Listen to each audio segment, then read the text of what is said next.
Le 1er jour de janvier 1985, alors que les habitants de Pensacola, en Floride, ouvraient lentement les yeux après avoir célébré le Nouvel An, une famille faisait face à quelque chose de bien plus grave qu'une simple gueule de bois ou de la fatigue. Vers 3 heures du matin, ils sortaient de chez eux pour emmener leur chien en urgence chez le vétérinaire.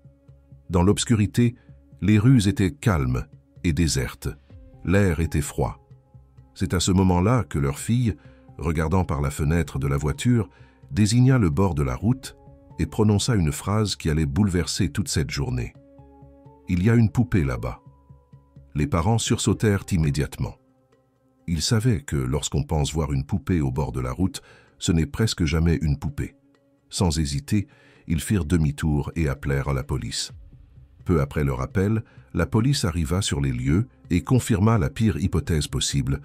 Le corps d'une jeune femme gisait au bord de la route. Elle était morte, jetée là, comme si elle ne valait rien. On apprendra plus tard qu'il s'agissait de Tonya McKinley, une jeune femme de 23 ans qui, quelques heures plus tôt, fêtait le Nouvel An le sourire aux lèvres. À présent, son corps abandonné reposait froid et sans vie. L'endroit où elle avait été retrouvée ne présentait aucun signe de lutte, ce qui fit immédiatement penser aux enquêteurs que le meurtre avait eu lieu ailleurs. Ce n'était qu'un lieu de dépôt, une scène choisie intentionnellement, à l'écart des regards, dans l'espoir que son identité se perde à jamais dans l'obscurité. Mais il n'en fut rien. Dès l'autopsie et la vérification des empreintes digitales, grâce à une infraction mineure datant de 1981, son identité fut établie et l'enquête sur le meurtre brutal de Tonya McKinley venait tout juste de commencer. Tonya McKinley était née le 25 janvier 1961 dans la petite ville de Milton, non loin de Pensacola, en Floride. Elle avait grandi avec sa sœur cadette Renée. Ceux qui la connaissaient disaient souvent qu'elle avait une personnalité vive, qu'elle aimait être au centre de l'attention. Elle était ouverte, souriante, et savait faire rire même les personnes les plus réservées dans une pièce. À l'adolescence, Tonya rencontra des difficultés.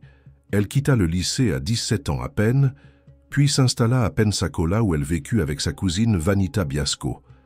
Malgré ce début difficile, elle ne baissa pas les bras. Elle s'inscrivit à un cours de transcription médicale et tenta de se construire une vie de ses propres mains. C'est à cette époque qu'elle fit la connaissance d'un homme nommé Tim Davidson. Leur relation était tout sauf idyllique. D'après son entourage, leur couple était instable, parsemé de tensions. Mais malgré tout, ils eurent un enfant. Leur fils, Tim Jr., naquit en 1983. Et dès lors, Tonya devint avant tout une mère. La maternité donna un sens à sa vie, et ce petit garçon devint le centre de son univers. Mais l'amour qu'elle portait à son enfant ne suffisait pas à sauver sa relation avec le père. Quelques jours seulement après Noël 1984, Tonya trouva le courage de partir. Elle quitta Tim et retourna vivre chez Vanita et son mari Larry, accompagnée du petit Timmy. Pourtant, Tim n'était pas prêt à la laisser partir. Il était connu pour suivre chacun de ses pas, surveiller ses déplacements, ses conversations, ses tenues. Il était possessif et contrôlant. Malgré cela, Tonya poursuivit sa lutte pour une vie normale. Elle travaillait, suivait des cours, s'occupait de son fils. Ses journées étaient épuisantes, ses nuits trop courtes. Pourtant, ce soir-là, la veille du Nouvel An, elle décida de s'accorder un moment de répit. Elle fit un plan avec Vanita et Larry, trouvèrent quelqu'un pour garder les enfants et se rendirent dans un bar local appelé Daryl's, afin de trinquer à la fin de l'année et au début de la suivante. Après minuit, Tonya ne voulait pas que la fête se termine. Elle convint avec Vanita que celle-ci irait chercher les enfants, tandis qu'elle resterait encore un moment au bar, puis rentrerait plus tard. Elle avait des amis sur place, elle se sentait en sécurité, du moins le pensait-elle. Ce fut la dernière fois que Vanita vit sa cousine vivante. Le matin suivant, Vanita et Larry se réveillèrent avec un mauvais pressentiment. Tonya n'était pas rentrée. D'abord, ils pensèrent qu'elle avait peut-être dormi chez quelqu'un du bar, mais au fil des minutes, l'inquiétude grandit. Ils n'eurent pas à attendre longtemps. La mère de Larry arriva chez eux avec une terrible nouvelle. Le corps retrouvé au bord de la route était celui de Tonya. La police informa la famille aux premières heures du matin, après avoir relié les empreintes digitales du corps à un ancien dossier datant de 1981, lorsqu'elle avait été arrêtée pour possession de drogue.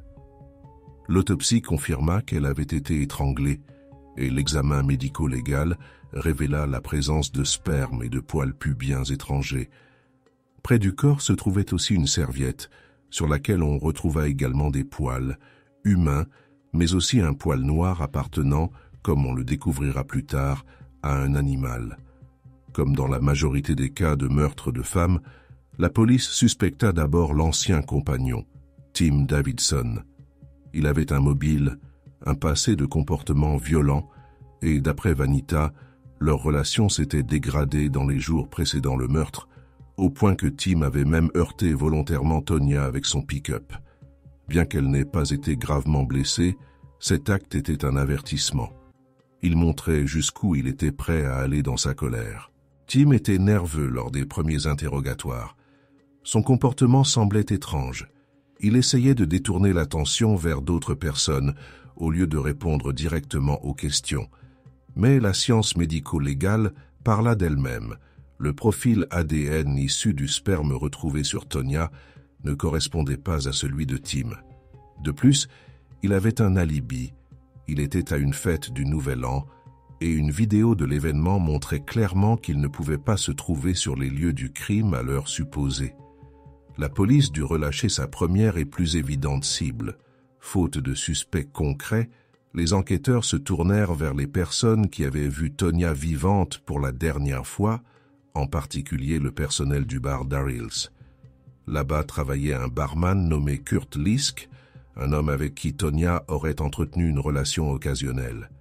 Vanita raconta que Tonya était excitée à l'idée de le voir ce soir-là, comme si elle espérait que quelque chose de plus sérieux naîtrait entre eux. Kurt, cependant, affirma qu'il n'avait jamais eu de relation, ce qui éveilla immédiatement les soupçons de la police. Dans un premier temps, il déclara avoir terminé sa soirée en compagnie de 2 femmes et avoir passé tout son temps avec elles. Mais lorsque les enquêteurs interrogèrent de nouveau ces 2 femmes, leur version changea. Elles reconnurent que Kurt avait été absent pendant presque 2 heures, précisément pendant la période où Tonya avait été tuée et abandonnée en bord de route. Elles avouèrent également que Kurt leur avait demandé de mentir et de dire qu'il était resté avec elle toute la nuit. Son colocataire confirma également que Kurt avait eu une liaison avec Tonya, contredisant ainsi ses premières déclarations. À ce moment-là, la police était persuadée d'avoir trouvé le meurtrier. Lorsqu'ils le convoquèrent de nouveau, Kurt fut incapable de fournir une explication valable pour ces 2 heures cruciales. Tous les éléments semblaient le désigner. Mais là encore, une nouvelle surprise. Bien que les enquêteurs s'attendaient à ce que l'ADN corresponde, les analyses de laboratoire révélèrent que le groupe sanguin du sperme retrouvé sur les lieux ne correspondait pas à celui de Kurt. Comme pour Tim, un autre suspect de taille dut être relâché. L'enquête replongea dans l'obscurité. Le fils de Tonya, alors âgé de seulement 2 ans, se retrouva sans mère. Il grandit auprès de son père, tandis que le souvenir de la mort de sa mère s'estompait peu à peu des gros titres. Mais en coulisses, le dossier de Tonya McKinley ne fut jamais clos. On attendait la science, la technologie, ce moment où le plus infime indice pourrait parler plus fort que les mots. Les années passèrent, et le meurtre de Tonya demeurait non élucidé. L'enquête était froide, mais jamais oubliée. Même si la médecine légale était balbutiante dans les années 80, les scientifiques réussirent à conserver des preuves clés, notamment des échantillons biologiques prélevés sur son corps. Ces années d'efforts firent toute la différence, car ce qui, à l'époque, était inutilisable, devint avec le temps une clé précieuse pour la vérité. Durant les années 90 et 2000, la technologie connut une progression fulgurante. La possibilité d'extraire un profil ADN complet à partir de sperme, chose jadis impensable, devint une réalité. Le profil ADN de la scène de crime fut enfin précis, détaillé, prêt pour comparaison. Il fut rapidement intégré à CODIS, la base nationale de données ADN. Mais lorsque les systèmes terminèrent leurs recherches, ce que l'on redoutait se produisit. Aucune correspondance. Le profil existait, mais aucune personne enregistrée ne correspondait. Cela ne signifiait qu'une chose. L'individu ayant tué Tonya n'avait jamais été officiellement arrêté pour un crime grave exigeant un prélèvement ADN. Le meurtrier se promenait librement dans le monde, peut-être en construisant une famille, peut-être en menant une double vie, mais assurément hors de portée de la justice. Les années continuèrent de défiler. La police tenta diverses méthodes, mais le résultat restait toujours le même. Aucun indice, aucune nouvelle information. Jusqu'à l'année 2015. C'est alors que, pour la première fois, il devint possible de pousser plus loin l'analyse génétique grâce à ce qu'on appelle la recherche ADN familiale au sein de CODIS. Cette méthode ne recherchait plus une correspondance exacte avec le coupable, mais avec ses proches, un père, un frère, un fils, voire un parent plus éloigné. C'était un espoir. Et il s'embrasa bientôt. Le profil donna une correspondance avec un homme nommé Donald Farmer. Ce fut un événement majeur. La police contacta immédiatement les membres de sa famille en sollicitant des échantillons ADN pour déterminer si l'un d'entre eux pouvait être l'auteur du meurtre. Mais une fois de plus, impasse.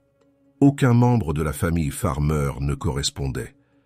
La correspondance s'était révélée erronée. La police dut tout reprendre depuis le début. Une nouvelle déception, mais aussi une preuve de la sensibilité de cette méthode et du fait que les enquêteurs se rapprochaient. Il fallut encore quelques années, mais la police ne renonça pas.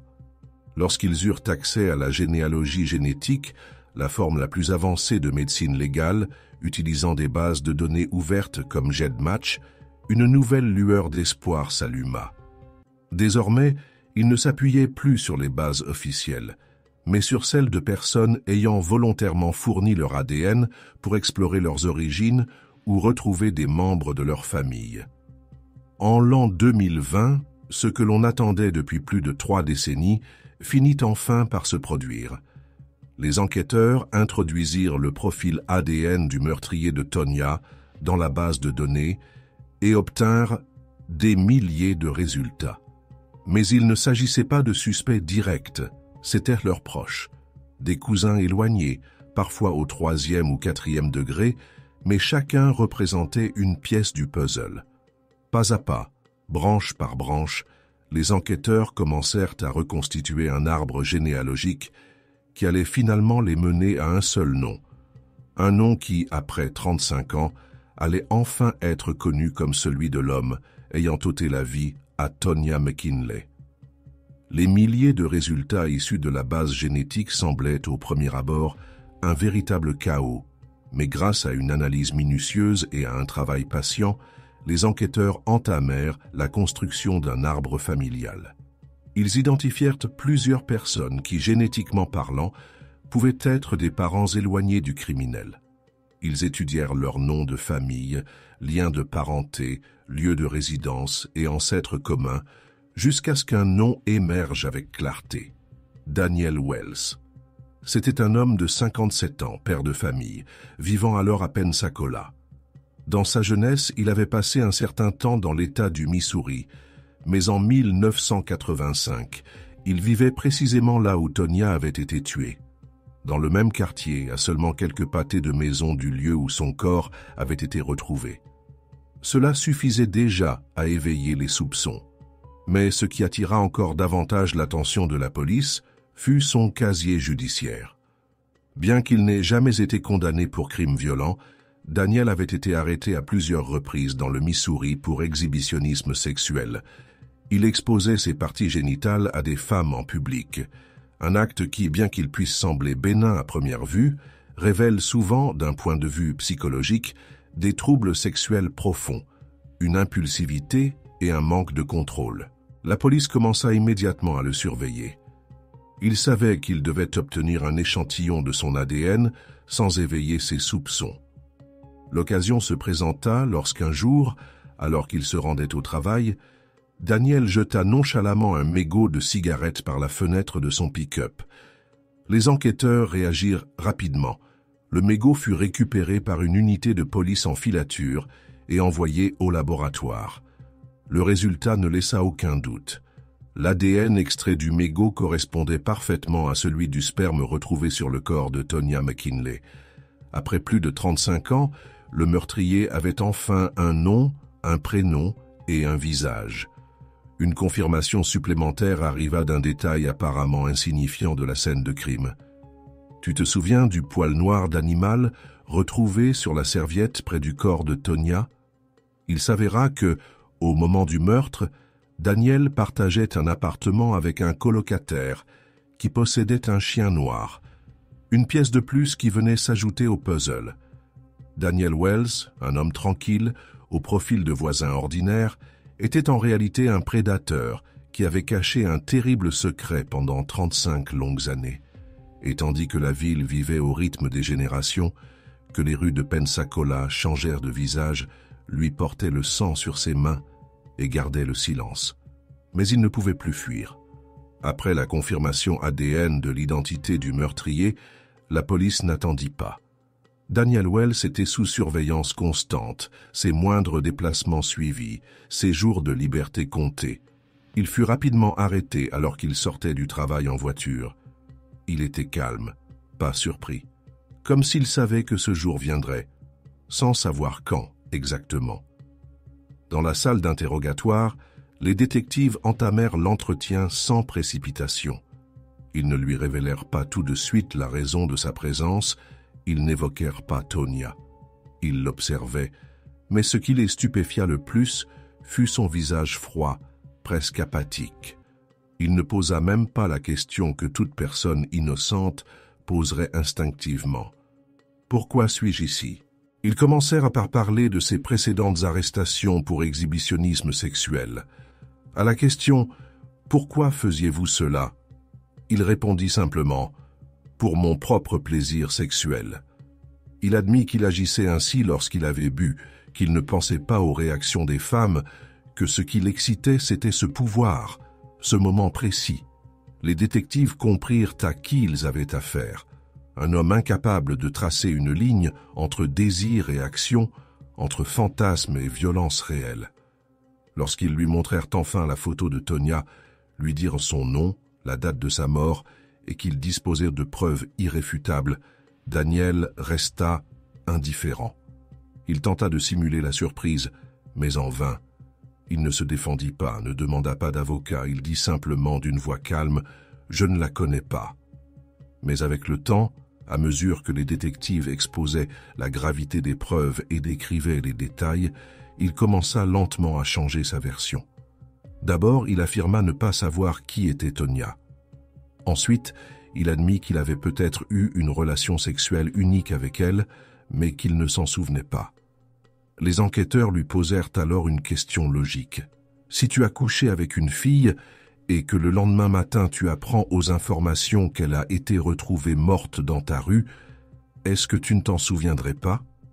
Daniel ne répondit pas, ou plutôt il avait une réponse mais refusa de la donner. Finalement, il avoua avoir rencontré Tonya ce soir-là, qu'ils avaient bu ensemble, qu'ils avaient eu une relation sexuelle, mais qu'une dispute avait éclaté. Dans sa version, que les détectives reconnurent immédiatement comme une tentative de minimisation, Tonya l'aurait giflé et dans un accès de colère, il aurait saisi une planche à découper et l'aurait frappée à la tête. Il affirma qu'il n'avait pas voulu qu'elle meure.